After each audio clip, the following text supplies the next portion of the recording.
Bangladesh nationalist party BNP के महासचिव मिर्जा फखरुल इस्लाम आलमगीर कहते हैं कि अब हम बांग्लादेश में कोई कानून कुरान और सुन्नत के दायरे के बाहर नहीं बनने देंगे। आलमगीर वही दोहरा रहे हैं जो 17 साल निर्वासित रहकर लंदन से बांग्लादेश लौटे बीएनपी के एक्टिंग चेयरपर्सन तारिक रहमान अपने पहले भाषण में कह रहे थे कि वे बांग्लादेश में शरिया कानून लागू करना चाहते हैं। बीएनपी की चेयरपर्सन रही बेगम खालिदा जिया के निधन के साथ आज बांग्लादेश और उनकी पार्टी के सामने एक मुश्किल सच्चाई आ खड़ी हुई है। बीएनपी अब पहले की तरह अपनी शर्तों पर मुस्लिम राष्ट्रवाद की राजनीति करती नहीं दिख रही है। उस पर अब जमात इस्लामी का दबाव और उसकी दिशा में चलने की मजबूरी साफ नजर आती है। बांग्लादेश की स्थापना करने वाले मुजीबुर रहमान और उनके परिवार के खात्मे के बाद सैनिक शासक जियाउर रहमान ने जो बीएनपी बनाई थी, अब उसे उसी जमात इस्लामी से मोर्चा लेना पड़ रहा है जिसे उन्होंने अपने शासनकाल में नई जान दी थी। दरअसल जमात इस्लामी ने 1971 में न सिर्फ बांग्लादेश के जन्म का विरोध किया था, बल्कि पाकिस्तानी सेना के साथ मिलकर आम लोगों एवं बुद्धिजीवियों को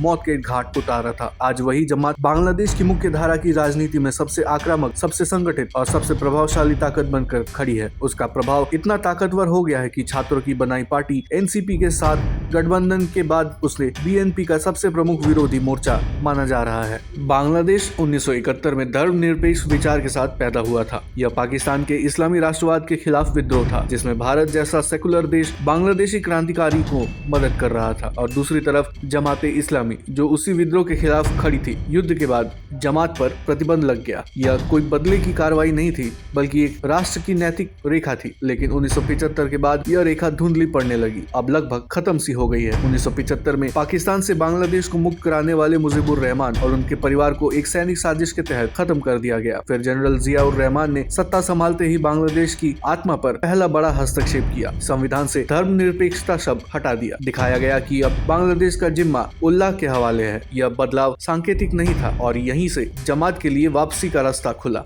उस पर लगा बैन हटा। जिया की मौत के बाद सैनिक तानाशाही ने 1991 में बांग्लादेश की सत्ता में खालिदा जिया की वापसी हुई। उन्होंने राजनीति को आदर्शों से नहीं, चुनावी गणित से देखा। आवामी लीग को हराने के लिए उन्हें वोट चाहिए थे, जो सिर्फ जमात के पास था। बीएनपी जमात गठबंधन सत्ता के लिए किया गया सौदा था, जिसमें शर्त साफ थी। 1971 में जमात के रोल पर चुप हुई, यानी तब बीएनपी ने सत्ता तो पा ली, लेकिन अपने पैर पर कुल्हाड़ी मारकर। अब सवाल यह नहीं है कि जमात सत्ता में आएगी या बीएनपी। पूछा ये जाना चाहिए कि बांग्लादेश अपनी 1971 वाली आत्मा को बचा पाएगा या नहीं। खालिदा जिया की मौत के साथ वह भ्रम भी दफन हो गया कि कट्टरपंथ को राजनीतिक सौदों में काबू में रखा जा सकता है। इतिहास एक ही गलती बार बार याद दिलाता है। कट्टरपंथ को जब मेन स्ट्रीम में जगह दी जाती है तो वह मेन स्ट्रीम को ही निगल लेता है। खालिदा जिया सुपुर्दे खाक है और बीएनपी धीरे धीरे सुपुर्दे जमात। अब बांग्लादेश के सामने सिर्फ एक विकल्प है, 1971 के बने बांग्लादेश वाला रास्ता या उस राजनीति का अंतहीन अंधकार जिसे उसने खुद पालकर बड़ा किया है।